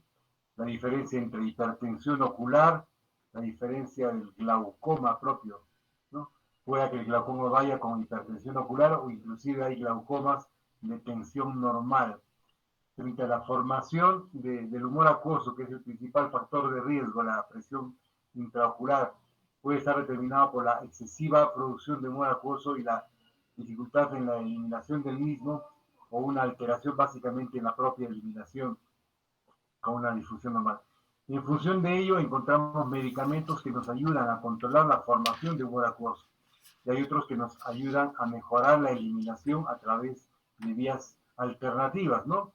La vía uveoscleral y obviamente también vamos a tener la intervención quirúrgica que nos va a favorecer también la eliminación hacia el exterior, ya sea a través de la colocación de un implante, de un stem, o la cirugía, la trabeculectomía, ¿no? Trabeculotomía, inclusive los abordajes que permiten inclusive hacer una trabeculotomía completa, ¿no?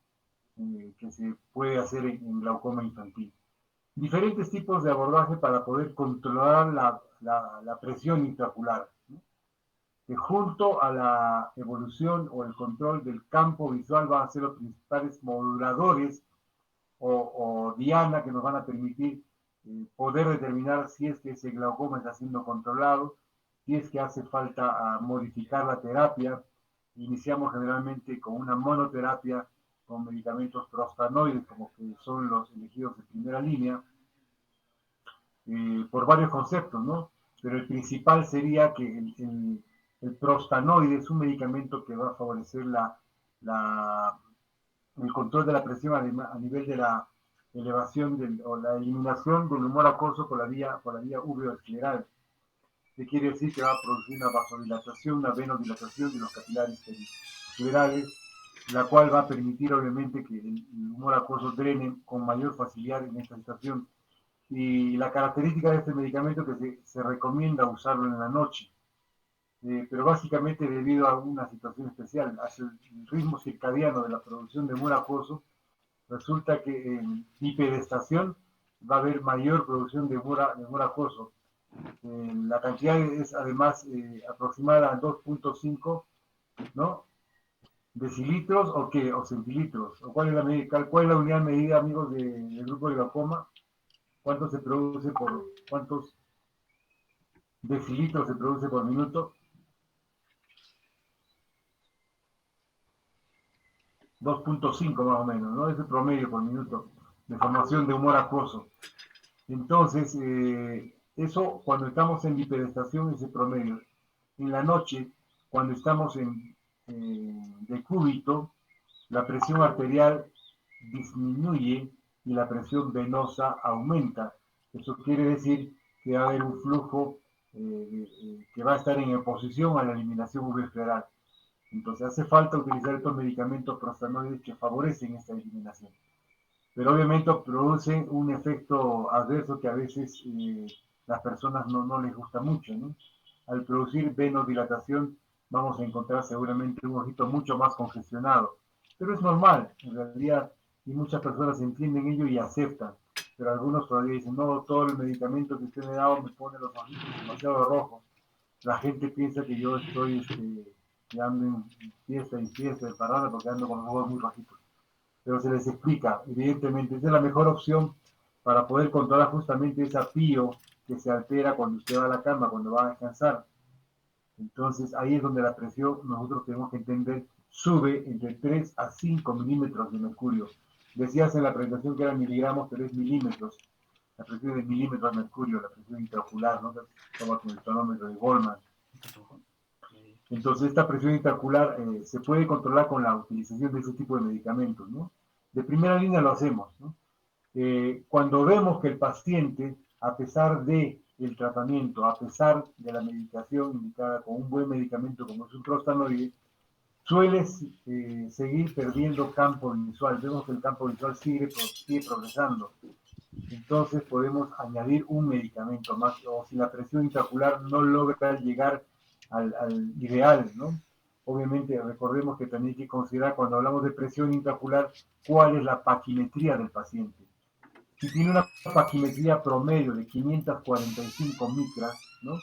Entonces evidentemente vamos a tener una paquimetría promedio y al tener esta paquimetría promedio podríamos considerar que la presión es normal, ¿verdad? Si se puede visualizar la pantalla, jóvenes, sí, estoy compartiendo la pizarra a partir de ahora. Aún no, doctor. Ok, ahora Gilbert ya está, ¿sí? Maybel, están entrando de a poco, ¿sí? ¿Están todos? Sí, doctor. Ok, entonces, hablamos de la córnea, ¿verdad? Esta es la córnea. No se ve. No se ve su pantalla, doctor. Ok, vamos a ver.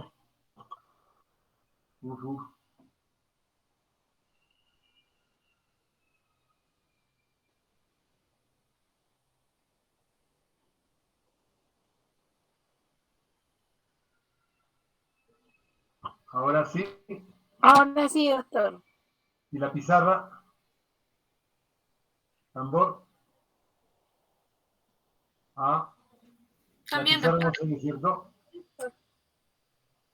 Ok, vamos a ver, déjame ver. Ahora sí. Vamos a hacer una pizarra nueva, no hay problema. Vamos a compartir, ya. Para brevedad.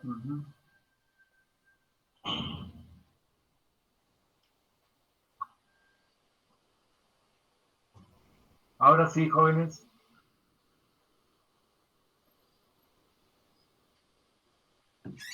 ¿Cuál de las pizarras? Sí, sí, pero pequeña se ve. Ahora sí, mejor. Excelente. Sí, doctor. Ok, Sí, asumimos que este es el perfil de la córnea, ¿cierto? Entonces, en un corte, en una paquimetría promedio, se considera justamente en esta zona, el espesor central, relacionado obviamente con la pupila, ¿verdad? El espesor central, o relacionado más básicamente con con el eje visual, ¿no?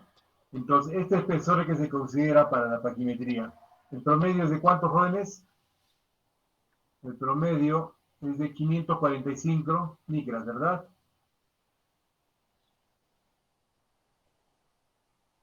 ¿De acuerdo? Entonces, sin embargo, podemos tener córneas mucho más gruesas de 600 micras o más, promedio de 600 micras o más, siempre referida a esta parte central, o de 400 micras. ¿Ok? El hecho de tener una córnea de 600 micras en esta zona, evidentemente, por lógica podemos entender que esta superficie va a oponer resistencia a la aplicación del tonómetro de Goldman, ¿verdad? Cuando se pone sobre el ojito. El tonómetro de aplanación es justamente el principio que rige esta posición. Una superficie que aplana y otra que recibe la presión, ¿no? Entonces, no es lo mismo aplanar una córnea de 545 micras que aplanar una córnea de 600 o aplanar una de 400 o los números que pudieran ser entre tantos, ¿no? Entre estos. Entonces, hay una tabla para equivalencias. Para definir si la presión intraocular es la correcta, la adecuada, nosotros debemos conocer todo esto de acá. Entonces, por decir, si es un paciente con presión intraocular de 20, ¿no? Acá le llamamos TA. Esto se llama tonometría por aplanación o tonometría aplanática. La presión de 20 milímetros de mercurio, si el paciente tiene 545 micras, ¿la consideramos como normal o como anormal? En cualquier paciente.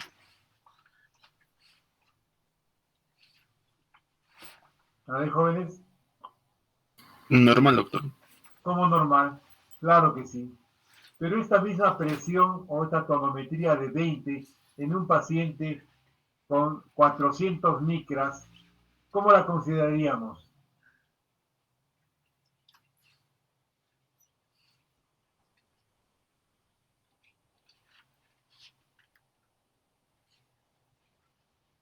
Si tenemos un paciente, nuevamente, con una tonometría de 20, vemos la paquimetría y nos dice 400 micras. Este resultado de esa tonometría está infradimensionado o supradimensionada. Está infradimensionada, lógicamente, ¿no? Porque la córnea es gruesa, la superficie de la córnea, perdón, la córnea es delgada, y esta superficie delgada va a poner menos resistencia, entonces va a arrojar presiones bajas, ¿no? Entonces se coloca simplemente la tabla y lo que le corresponde es colocarle más o menos 7 puntos o 6 puntos adicionales a 20. 20 más 7 sería en todo caso 27. 27, ¿normal o anormal, jóvenes? Normal, doctor. Anormal, ¿verdad? 20 milímetros de mercurio. Esto ya corresponde a una hipertensión ocular. Si en esa hipertensión ocular nosotros tenemos antecedentes de que el paciente ya tiene datos con compromiso de campo visual, ya tiene una alteración de la relación copa-disco, un nervio óptico alterado, entonces fácilmente podríamos entender que sí es un glaucoma, ¿no? Pero si el paciente, por el contrario, con estos 27, con esta córnea delgada, tiene un campo visual normal, ¿no? Tiene un campo visual normal, tiene una tomografía de coherencia óptica del nervio óptico normal, sin alteraciones, y tiene no tiene más historias familiares de glaucoma, no tiene trauma ocular, podríamos determinar que el paciente solamente tiene una hipertensión ocular y no así el glaucoma, ¿no? Lo opuesto ocurrirá con un paciente con una córnea 600, en que la presión realmente que arroje 20 no va a ser de 20. Le haremos la resta de los 7, entonces llegará a tener una presión de 13. Una presión de 13. ¿Será normal? Será normal. ¿Normal? Normal. Normal. Pero ¿qué pasa si ese paciente con presión de 13 tiene un campo visual alterado y tiene una alteración del nervio óptico? ¿Un glaucoma con baja presión? Un glaucoma a presión normal, ¿no? Porque fíjate a qué hora le tomamos la presión. Si les tomamos a las 7 de la mañana, 8 de la mañana, tranquilo, sí puede ser un paciente con tensión normal. Pero si esa presión se la estamos tomando a las, a medianoche, cuando el paciente está en decúbito, utilizamos un tonómetro de Pérkito, el paciente está en decúbito, la presión debería subir un poquito más, ¿cierto? Supone que en el día la presión no va a ser 20, va a ser mucho menos de 20. 5 menos sea 15, ¿ya?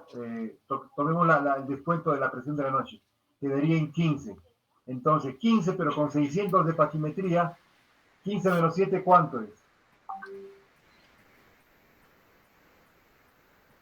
8, ¿verdad? 8. Ok. 8 sí sería una presión baja, ¿no? Un paciente con glaucoma, sí, pero con presión baja. ¿Y por qué está la presión baja? Ya es otro tema. Y bueno, jóvenes, más o menos ese es el juego de las presiones intraoculares en relación a los factores que juegan riesgo importante para determinar si es realmente una presión intraocular que corresponde al paciente. Es importante, en todo caso, conocer la paquimetría, ¿no?, del paciente. Todo paciente debería tener el dato de la paquimetría antes de que podamos definir. Bien, jóvenes, hasta aquí el tema de glaucoma. Espero que haya sido de